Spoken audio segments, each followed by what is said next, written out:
Bonjour, bonjour et bienvenue dans cette nouvelle vidéo.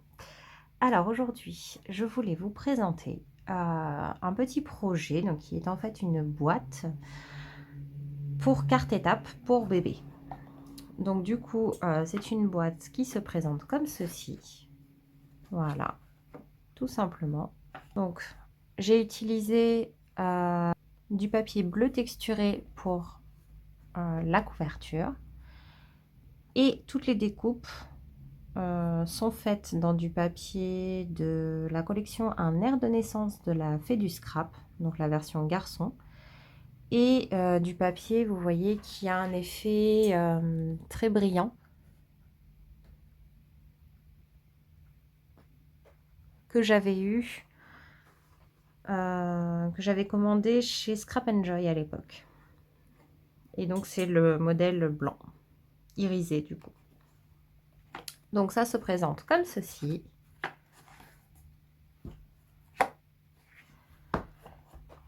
Et lorsque l'on ouvre, voilà, donc ici on retrouve un petit body. Ici on peut venir y mettre une photo 10,5 par 15. Et ici on a une petite carte où on peut venir mettre des informations, donc prénom, date, heure, lieu, poids et taille. Et à l'intérieur on a toutes les cartes étapes, les 12 cartes étapes. Donc le principe, pour ceux qui ne connaissent pas, c'est qu'on peut venir mettre la carte à côté de bébé, par exemple lorsqu'il a 1 mois, on la met à côté de bébé, on prend une photo avec lui. Ça, c'est la première façon de les utiliser. La deuxième façon, et du coup, on voit sur la photo que à ce moment-là, il a 1 mois. Ensuite, on remplit un album photo, donc ça, c'est une première possibilité. La deuxième possibilité, c'est de mettre les photos avec les cartes étapes. Et de venir par exemple mettre des anecdotes derrière les cartes étapes ou venir y mettre les photos. Donc moi je laisse la possibilité, les deux possibilités aux personnes qui vont les recevoir. Donc à l'intérieur on a les cartes étapes, vous voyez, qui ne prennent pas toute la place, pour pouvoir justement avoir la possibilité de rajouter des photos si on le souhaite, que ce soit derrière ou entre les cartes. Donc à l'arrière, les cartes, je n'y ai rien fait du tout, simplement pour que les gens puissent venir y mettre le texte ou la photo. Voilà. Alors, j'ai fait des cartes étapes de façon à ce que des photos 10,5 par 15 puissent rentrer du coup. Et le principe est le même pour les 12, c'est-à-dire que j'ai fait des fonds à l'aquarelle, donc en utilisant 2 bleus, 2 verts différents. Et une toute petite touche d'argenté. Je ne sais pas si ça se verra à la caméra, c'est vraiment très discret, ça fait un peu de brillance. Et par-dessus, je suis venue agrémenter de différentes découpes que j'ai fait donc dans les mêmes papiers que je vous ai présentés au début. Donc je vous les montre. Donc là, on a la numéro 1. Ensuite, la 2 avec le papier brillant là dans le cercle. Les body ballons. Pour les 3 mois, elle se présente comme ça, donc avec 2 body. La numéro 4, comme ceci. La 5 avec les mains, les fanions.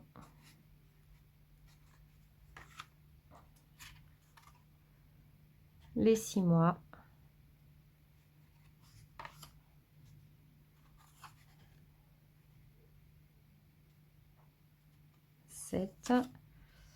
Pour les 8, on reste sur quelque chose bien au centre. Pour les 9, c'est un petit peu plus chargé. 10.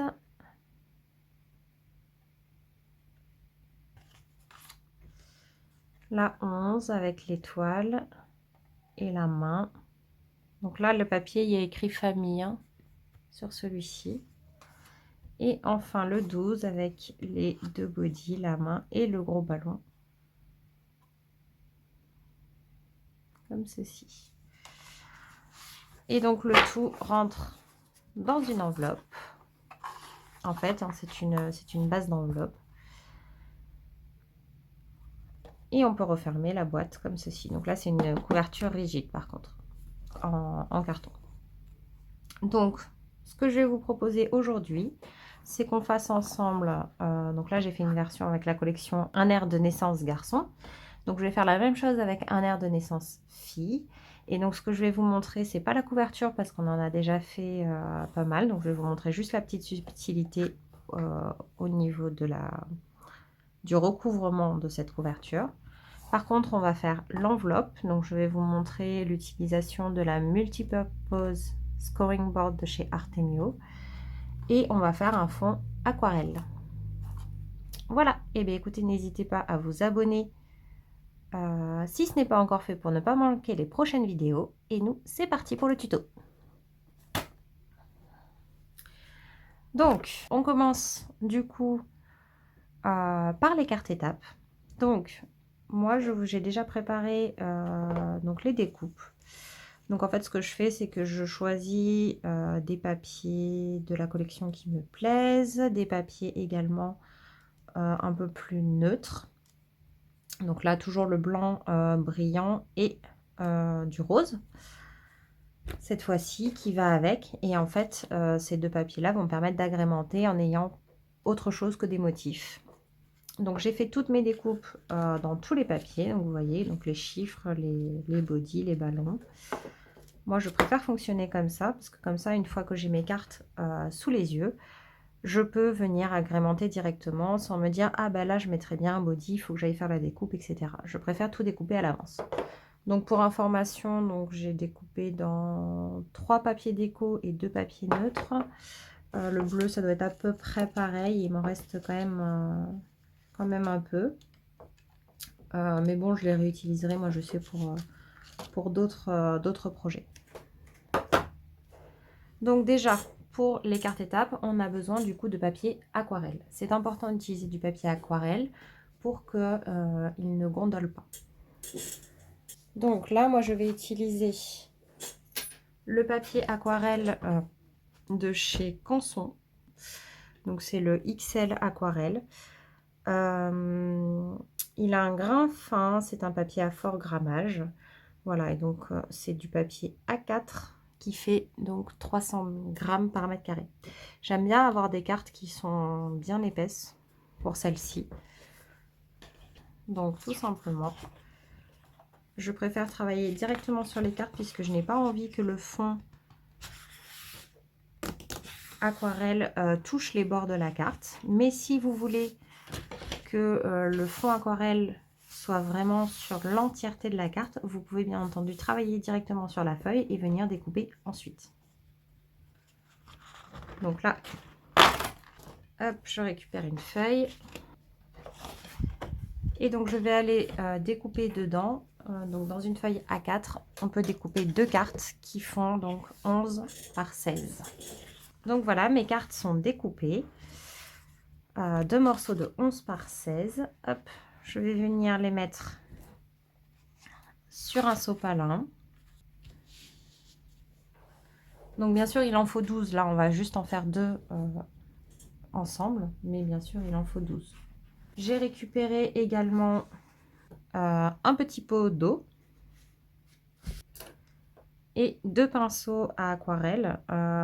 Donc, qui sont des pinceaux très... là, ils sont encore humides, mais ce sont des pinceaux qui peuvent contenir énormément d'eau.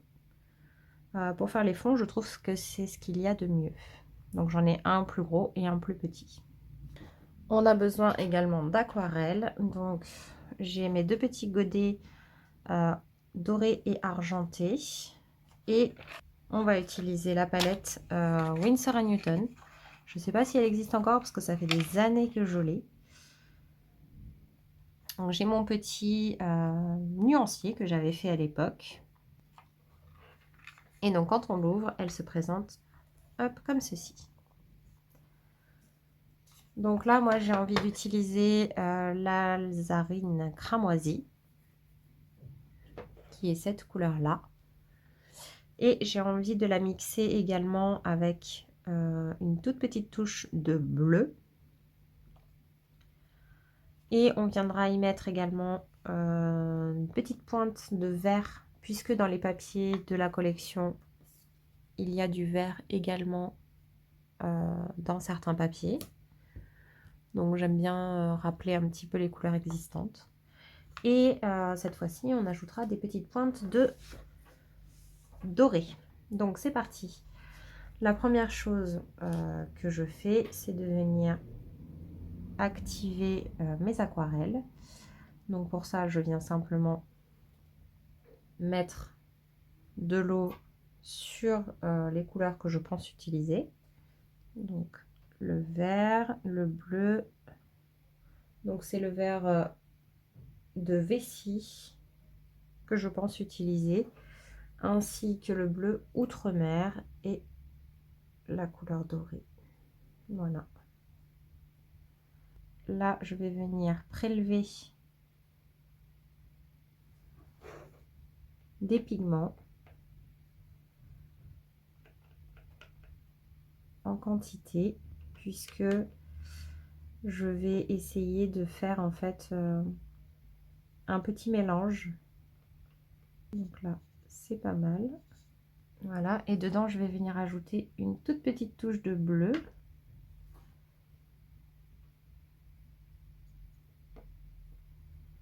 Voilà, pour obtenir vraiment un mauve. Et j'aime bien venir tester ma couleur sur une chute de papier. Vous voyez, voilà, donc ça donnera cette couleur-là. Donc la première étape, ça va être d'imbiber le gros pinceau d'eau. Voilà, donc il ne goûte pas, mais il est très très imbibé. Et là, je vais venir donc commencer à appliquer l'eau toute seule sur le papier. Donc je ne vais pas jusqu'au bord, mais je vais quand même assez loin à droite et à gauche. Et par contre, je ne fais pas non plus de trous au milieu. Voilà, donc là mon papier est très très imbibé. Je vais venir prélever, donc j'enlève un petit peu d'eau de mon pinceau. Je vais venir prélever la première couleur et je vais venir la poser dans mon humide avec plus ou moins d'intensité.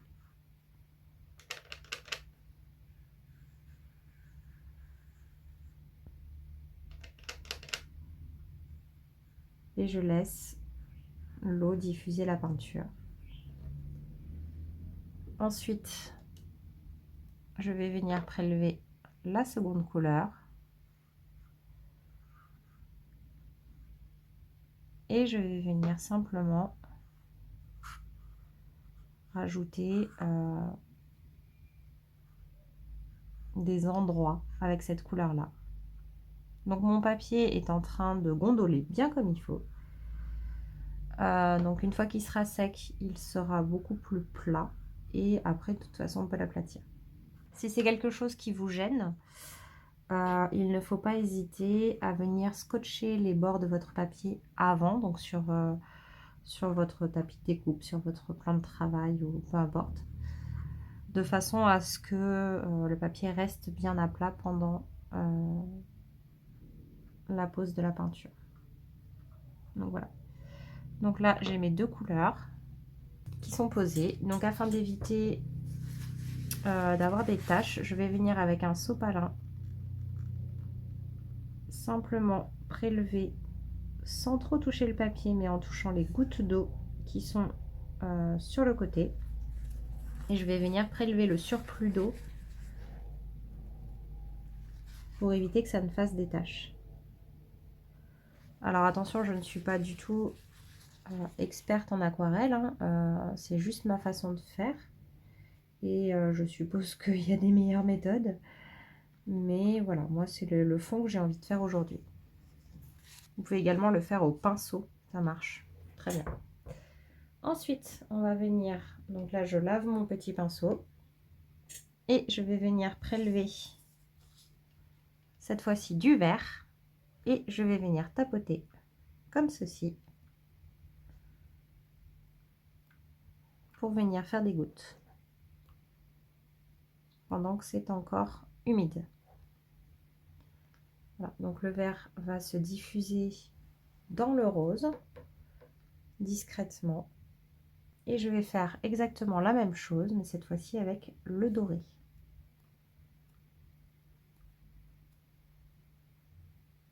Donc je prends bien du pigment et je viens tapoter. Une fois que ça me plaît, je vais laisser sécher. Donc je mets ça de côté et puis on va passer à la suite. Et voilà. Donc j'ai tout rangé. Et maintenant, on va pouvoir passer à l'enveloppe. Donc en fait, ici, tout simplement, c'est une enveloppe que j'ai fait avec cet outil.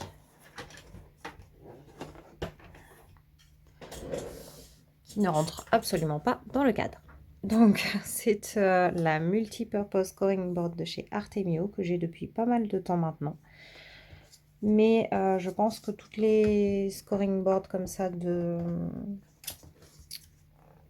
pour faire des enveloppes fonctionnent à peu près de la même façon. Donc à l'arrière est rangé ces deux outils-là.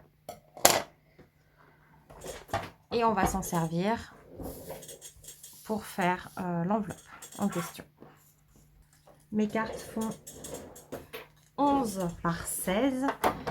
Et donc, je vais venir me servir de ce petit tableau pour déterminer de quelle enveloppe j'ai besoin. Donc, je ne sais pas si vous voyez, en fait, vous avez la taille de la boîte ici. Et donc là, voilà, je vais chercher 16,5 par 11,1 par 2,5. Alors, après, bien sûr, les dimensions peuvent se recalculer pour avoir une épaisseur plus fine, etc. Là, moi, je trouve que ça tombe très bien, vu l'épaisseur du papier, et pour avoir la possibilité de mettre des photos et autres, je trouve que c'est une très bonne mesure. Donc, 16,5 par 11,1 par 2,5. Et donc, il nous dit qu'il faut un papier de la taille, d'une taille 25,4 par 25,4 et qu'on va venir faire des marquages avec le scoreline à 8,9 et 12,7. Donc une fois qu'on a ces informations-là, la première chose à faire, c'est d'aller prendre un papier qui fait 25,4 par 25,4. Donc je suis partie d'un papier A3 et je l'ai découpé. Ensuite, on va donc se servir des rainures pour caler la petite règle. Vous voyez qu'elle ne peut pas bouger de droite à gauche. Elle a un petit cran en fait qui se met dans la rainure. Et on va venir se servir donc des scorelines. Donc le premier c'est 8,9. Donc je viens me mettre ici la pointe d'un des carrés à 8,9 et je me mets bien contre le triangle. Ici on a score et donc on vient faire la ligne comme ceci. Une fois que c'est fait, je viens tourner d'un quart de tour et je fais en sorte que ma ligne de pli précédente soit alignée avec le petit bord ici. Je remonte pour arriver jusqu'au bout de mon trait de pliage et je viens marquer mon pli. Je fais pareil, un quart de tour. Je m'aligne. Ici, je vérifie. Normalement, je suis censée être à nouveau à 8,9. Ce qui peut permettre de rectifier un petit peu l'alignement si besoin. Si on n'a pas été très précis. Pareil, un quart de tour. Et voilà pour la première partie. Ensuite, on va faire exactement la même chose, mais avec un démarrage à 12,7. Donc on vient se positionner à 12,7 et on vient marquer les plis exactement de la même façon que précédemment. Donc je fais les 4 et je vous retrouve après.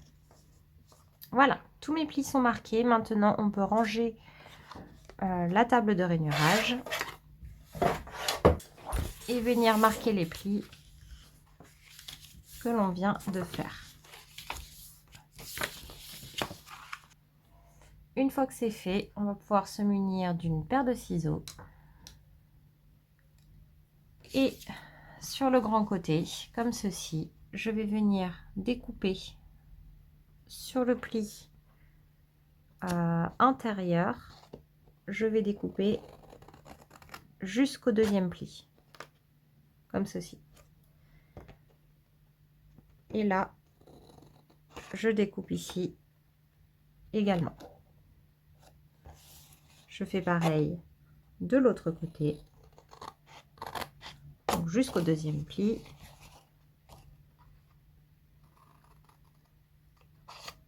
Et ici.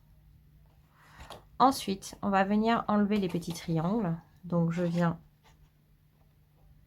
découper cette fois-ci juste pour enlever le triangle, le premier et le second.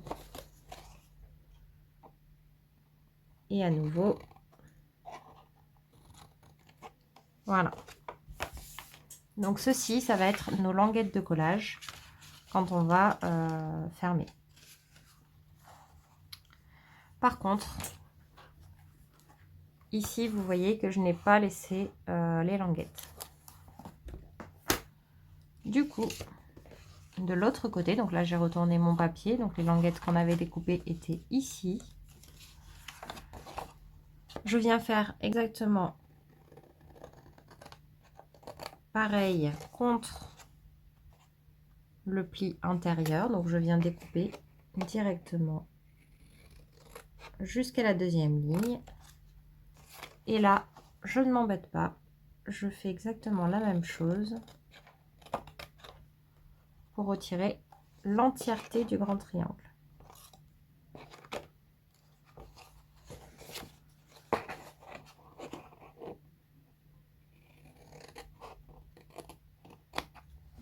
Voilà, donc au lieu de retirer les deux petits et d'avoir des languettes de collage, ici je retire carrément tout le grand triangle ici. Voilà, ce qui vous donne ceci. Donc ici, on va venir commencer à fabriquer l'enveloppe. Vous pouvez, si vous le souhaitez, arrondir cet angle-là. Moi, ce que j'avais fait, c'est que je l'avais découpé au moment de la décoration pour... vous voyez, c'est mon étiquette en fait qui finit de fermer. Mais au début, il y avait le pic et ça fonctionnait également. Mais là, pour pas qu'il dépasse, je l'avais découpé après. Donc voilà, il est vraiment contre le bord de l'étiquette. Donc ça, moi, je le redécouperai au moment de la déco.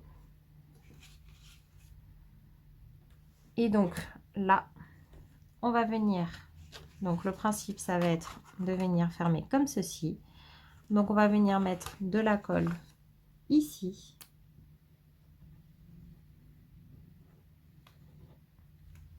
Sur toute la languette de collage bien entendu. Hop. Et sur cette partie là également. Et on va venir fermer en essayant d'être le plus droit possible. Et voilà pour le premier côté. Et on va faire exactement pareil de l'autre côté. Et notre enveloppe est déjà faite. Donc pour la couverture, maintenant, on ne va pas... voilà, je l'ai déjà préparé. Donc, pour information, donc on a deux morceaux qui font 17,5 par 12 pour les deux rabats. Et pour la tranche, on est toujours à 17,5 par 2,5. Donc je l'ai fait avec du calendrier, je l'ai recouvert et maintenant on va venir placer l'enveloppe directement sur la couverture. Donc pour placer l'enveloppe, il va falloir, vous voyez que le pli, en fait si vous voulez, il faut bien être contre la tranche, bien centré ici. Et ici, au niveau de la tranche, il faut vraiment qu'on soit contre et non pas en décalé. Donc, je vais mettre de la colle sur tout l'arrière.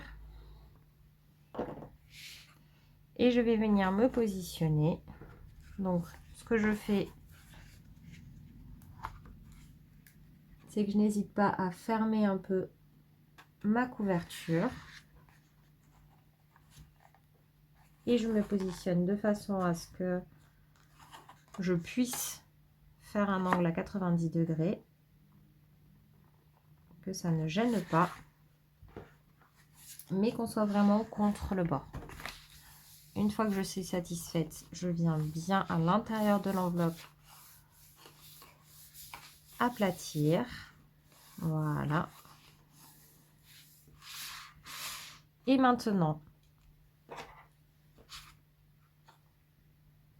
donc là, on est bon. Je viens juste bien remarquer le pli de la couverture. Et là, par contre, je vais marquer le pli de la seconde couverture. Donc cette fois-ci, qui est bien décalée. Mais ce n'est pas très important. Vous allez comprendre pourquoi après. Et là, je vais venir donc coller la tranche. Voilà. En marquant bien l'angle, comme si on recouvrait une couverture. Hein. De toute façon, c'est ce qu'on est en train de faire. Et enfin, de la colle sur tout le rabat.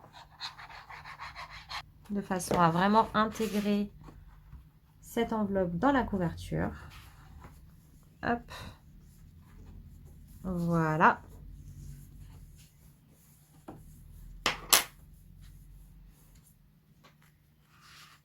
Et pour terminer, j'ai pris un papier qui fait 17,2 par 14,8 et il va nous servir à terminer hop, le recouvrement de la couverture ici et la finition.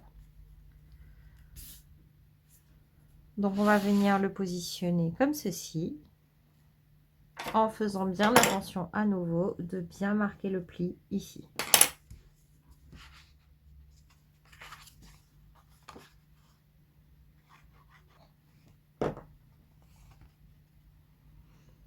Donc j'ai mis la colle, je viens me positionner.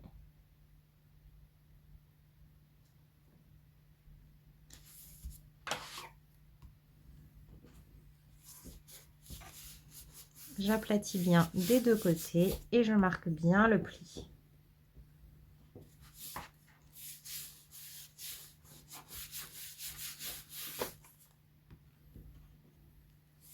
Je marque mon pli et ma couverture est terminée. Bien entendu, il faudra jouer un petit peu avec pour qu'elle tienne fermée et qu'elle ne bouge plus. On aurait pu également rajouter un ruban. Donc si vous voulez rajouter un ruban, pensez à le faire avant de coller l'enveloppe. C'est-à-dire que vous mettez votre ruban, par exemple, entre l'enveloppe et la couverture de ce côté. Et vous mettez le ruban ici, juste en dessous du papier qu'on vient de mettre. De cette façon, quand vous fermez, vous avez les deux morceaux qui dépassent et vous pouvez faire votre fermeture comme ça. Et c'en est déjà terminé pour la boîte. Mes petites aquarelles n'ont pas fini de sécher. Vous voyez, c'est encore bien humide, mais on commence déjà à voir un peu plus les couleurs finales. Voilà, j'ai essayé de changer un peu la lumière pour essayer de vous montrer mieux.